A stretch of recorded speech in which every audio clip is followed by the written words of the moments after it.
Regions for Recycling proposes a regional contribution to the European Recycling Society. Its unique approach is based on the establishment of a common language among European local and regional authorities to help them share their experiences and difficulties. But first, let's see what regions are behind the R4R project.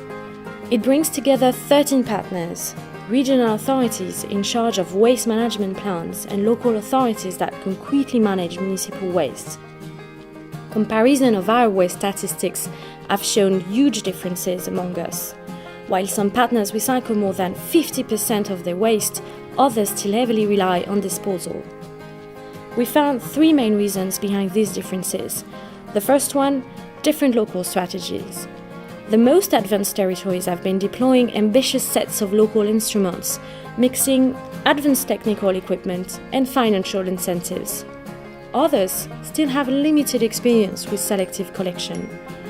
Second one, external factors such as density of population or consumption patterns, which impact both quantities and composition of waste. The third one, partners discovered that despite using the same terms, they were not necessarily talking about the same things. The first bias comes from the differing scope of municipal waste from one region to another. Besides household waste, municipal waste includes commercial waste, whose share can greatly vary depending on local specificities. Moreover, part of municipal waste can be collected via other actors than local authorities, shops, charity, or even scavengers. Those quantities are also not necessarily included in statistics. Another difficulty is the use of the word recycling, which refers to the reprocessing of waste materials into new ones and takes place in recycling plants. Many steps can occur between waste producers and recyclers, sorting centers, or other intermediaries. At any of these stages, parts of the waste materials can be discarded as residues. Depending on where you put the meter, what is considered as being recycled may vary a lot.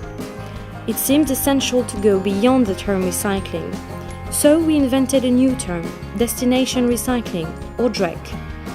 DREC includes all homogeneous fractions sent by local authorities to recycling, however these fractions are sorted out. This means it includes waste separated at the source, output of sorting centers, and output of MBD plants, as soon as these quantities are sent to material or organic recovery. Any sorting residues produced at these different sorting stages are reported as residual waste. How will Regions for Recycling contribute to the European Recycling Society? With 2 main outputs. First, we wish to empower public authorities by allowing them to compare their strategy with others with an online tool.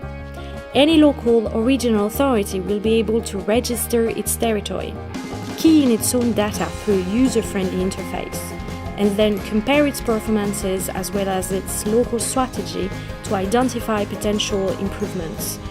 Secondly, R4R wants to be a source of inspiration for all European territories. More than 30 fact sheets will describe concrete good practices.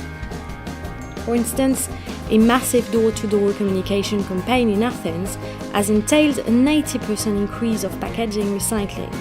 In Limerick Island, a pay-by-weight system for residual bins makes recycling less expensive for inhabitants. In Odense, Denmark, the development of new treatment technologies has led to the implementation of civic amenity sites where about 40 different fractions are sorted out. Each good practice will be detailed to present the resources needed to be implemented and the quantitative results that can be expected from them. Join the R4R dynamics by visiting our website on www.regionforrecycling.eu.